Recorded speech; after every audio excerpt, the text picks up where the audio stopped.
नारायण साकार की संपूर्ण ब्रह्मांड में सदा सदा के लिए जय जयकार। नारायण साकार की संपूर्ण ब्रह्मांड में सदा सदा के लिए जय जयकार। खेतीबाड़ी नौकरी व्यापार से अवकाश लेकर आए हैं। महंगाई का जमाना है, किराया भाड़ा खर्च करके आए हैं। नारायण साकार हरि परमात्मा के दर पर आए हैं। हम भले ही हर तरह चौकीदार बन के काम करते हैं, हमारी मंशा रहती है आने वाले महापुरुषों का एक पल भी खराब नहीं होना चाहिए। ये संसार में कहीं जाएं, गुरुओं में जाएं, भगवानों में जाएं, अवतारों में जाएं, मिशन संता पंथों में जाएं, फिर मिलान करें, चिंतन करें, मंथन करें, इनकी समझ में आए सद्ज्ञान के द्वारा कि वास्तव में इस ब्रह्मांड में नारायण हरि परमात्मा जो अजन्मा है, अविनाशी है, न जन्म लेते हैं न मरते हैं, हमेशा कायम धाम रहते हैं। जो मेहर हरि परमात्मा ने की है, न कोई ढोंग है, न पाखंड है, न आडंबर है, न अंधविश्वास है, न ढकोसला है, न भेदभाव है। इस रूप में जो मेहर की है, जो रहमत कर रहे हैं, भूल भुलैयाओं में डालने वालों से बचा रहे हैं। शरीर की आयु जो भी रही हो, किस तरह से व्यतीत हुई, किस मार्ग पे हुई, यहाँ पहुंचकर इनको बोध होना चाहिए। और यहाँ सर्जरी होती है, सर्जरी के द्वारा बोध कराया जाता है कि मैं कौन हूँ, मैं आया कहाँ से हूँ, मेरा रूप क्या है, मेरा स्वरूप क्या है, मुझे क्या करना चाहिए, मैं कर क्या रहा हूँ। जो स्वयं को जान लेता है, फिर वो संसार में कहीं जाओ ये नहीं कहेगा मैं भगवान जी की कथा करता हूँ। स्वयं को जानने के बाद सारी भटकन समाप्त हो जाती है। और जिन्होंने ब्रह्मांड की रचना की है, आपने स्वयं को जान लिया और ये समझ आ गया ईश्वर अंश जीव अविनाशी, अंश और अंशी। कैसे? ये मिट्टी है, वसुंधरा धरती। मिट्टी आप हाथ में ले, किसी दिशा में उछाले, ऊपर को उछाले, मिट्टी स्वाभाविक नीचे आएगी। क्यों? उस आपके हाथ में जो मिट्टी है, उसका मूल धरती नीचे है, तो नीचे आएगी। अपने मूल से मिलने के लिए, अपने मूल से जुदा होने के लिए, जुदा तो कर रहा है फेंकने वाला, नीचे आई। जल है, जल को आप उछाले, जल भी नीचे को आता है। जल का मूल नीचे है, जल नीचे को आता है। अग्नि, लकड़ी को जलाएं, अग्नि पैदा होती है, लपटे ऊपर को जाती है, सूर्य ऊपर है। इसी तरह से जब तक हमको बोध नहीं होगा, हाई स्कूल, इंटरमीडिएट, बीए में MA, LLB, LLM तमाम डिग्रियां हैं, MBBS, MD है, इंजीनियर है, पद है, धन है, कुछ भी करो, जब तक स्वयं का बोध नहीं होगा तब तक जीवन सार्थक होने वाला नहीं है। अब हमें ये सोचना है, सद्ज्ञान मिल गया कि हमारा मूल कौन है, हम किसके अंश हैं। इतनी बात समझने के बाद जो सुनने को मिलता है, तमाम सारी बातें आप लोग भी सुनते, हम भी सुनते। तो किसी संत महात्मा महापुरुषों ने कहा है, आत्म ज्ञान बिना नर भटके कोई मथुरा कोई काशी, जल में मीन प्यासे मोह सुन आवे। किसी संत महात्मा महापुरुष की वाणी है। आप बुजुर्ग हैं बाबा, अनुभवी है, आपने जो अपनी वाणी से भी शुरुआत की है, इसलिए हम समझ पा रहे हैं। आप जमाने में कहीं जाओ, आपका परिवार है, पति पत्नी, बेटा बेटी, भाई बहन, माता पिता, जरा जरा सी बात में झूठ बोलते हैं, अपनी बुराइयों को, अपनी खामियों को छिपाते हैं। भली भांति देखा है और देखते हो। अभी जो आपने शुरुआत की, अपने दोष गिना रहे थे आप, अपनी बुराइयां गिना रहे थे। यही संतपन है, यही महात्मापन है, यही साधकपन है। क्यों?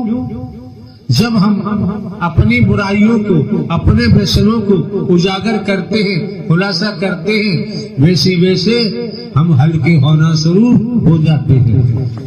हाँ बाबा, अब बताओ अपनी खुद बीती। संगत प्रेम से बोलिए, नारायण सागर की संपूर्ण ब्रह्मांड में सदा सदा के लिए जय जयकार। जल्दी कर रहे हो।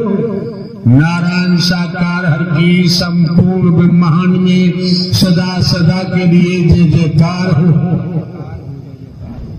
जगदंडी महामातेश्वरी की संपूर्ण ब्रह्मांड में सदा सदा के लिए जय जयकार हो, जय जयकार हो। जब मैं सत्य के साथ में नहीं आता था, उससे पहले राम, कृष्ण, शंकर, ब्रह्मा, विष्णु सभी देवी देवताओं को पूजता था और चोरी भी करता था, दारू भी पीता था।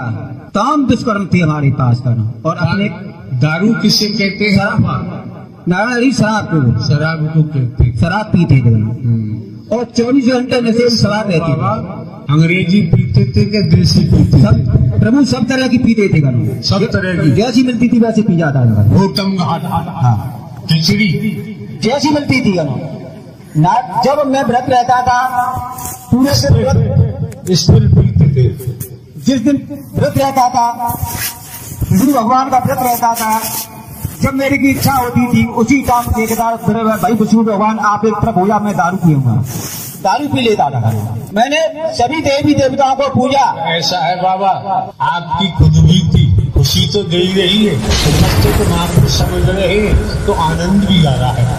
आप बुराइयों को खुलासा कर रहे हैं, उजागर कर रहे हैं, आप अपनी बुराइयों को छिपा नहीं रहे। हाँ जी। जब मैंने सभी देवी देवताओं को पूजा, परंतु फिर भी मेरे को कहीं भी चैन नहीं मिला।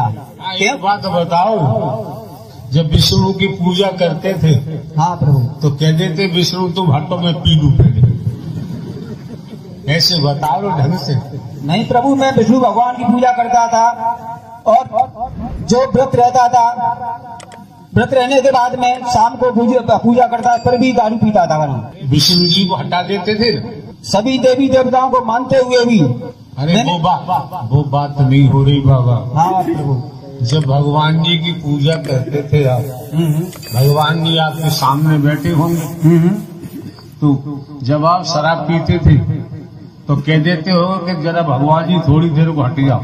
हाँ, दूर करते थे उनको सबको कि हम पी लें, हम पीते हैं, तो आप खुद दूर हट गए, उसके बाद मेरे को सवार हो जाइएगा। इसी कारण बस ऐसी बाड़ी आती है ना, तो सुनने में मजा आता है, आनंद आता है। क्यों आता है? अगर हमारी कोई कमियां हैं, हम में कोई दोष है, हम में बुराइयां हैं, अब हमें भी अंदर से निकाल के बाहर फेंकना है, बाहर फेंकना है। तोताराम साथ साथ सुनते जाओ। तोताराम अपने गुरु के पास गया,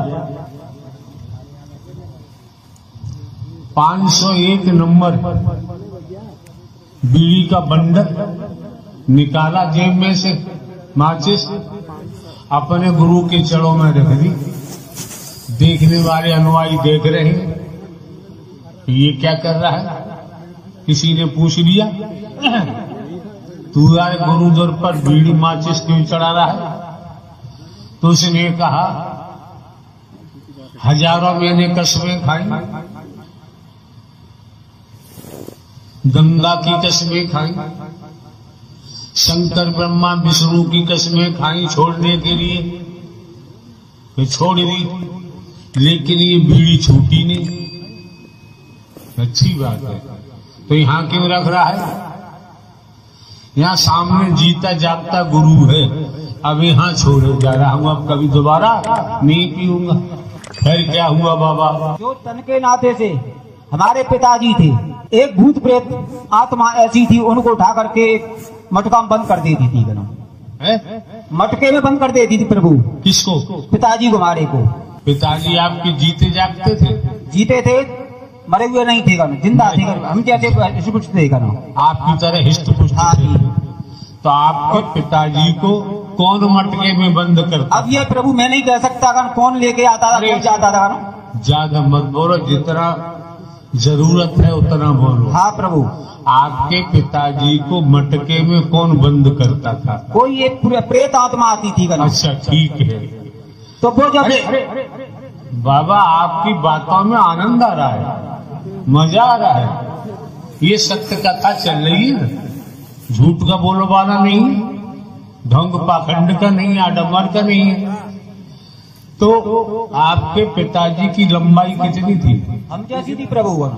आपके बराबर? हाँ जी प्रभु। 5 फीट 4 इंच? हाँ जी। है? अच्छा। और मटका कितना लंबा था? छोटा सा होता था प्रभु। कितना छोटा, ये पसंदा बोलते हैं तैसे गानो। अरे यार 1.5 फीट? हाँ 1.5 फुट की ऊंचाई ज्यादा याद बस करो। तो 1.5 फीट की ऊंचाई वाले मटके में 5 फीट 4 इंच का तुम्हारे पिताजी कैसे प्रविष्ट हो जाते थे?